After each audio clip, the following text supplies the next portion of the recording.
who exactly Abdelhamid Abaaoud is and the connection he had with other men who have been identified as suicide bombers from Friday's attacks. So Abdelhamid Abaaoud joined the ranks of the jihadis in 2013.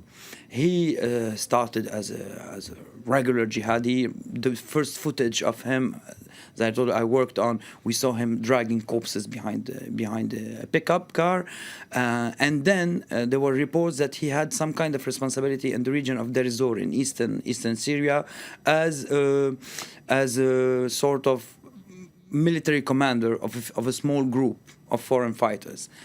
And then he was under the radar. Then we knew that he came back here and out. But what we know for sure today is that he had connection, for example, with the person with Mehdi Nemouche, who shot in a Jewish museum in Belgium and then got caught in France.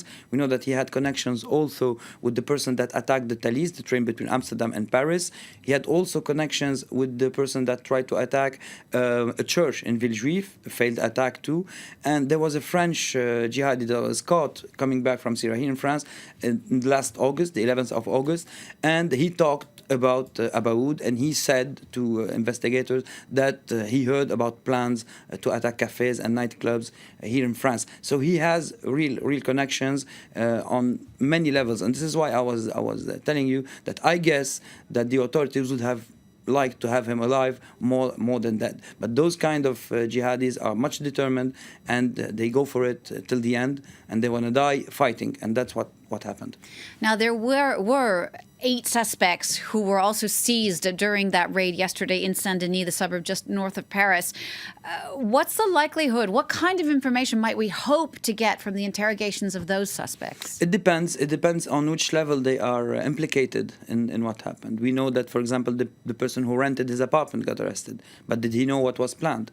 We know that 2 persons who took one of the 8th attacker, which is still alive, took him into Belgium, were also arrested. So we have to know the people that were arrested in the street and next to this apartment here in Paris. What are the real implications? Are they just their friends? Did they give them did they help them in a financial way?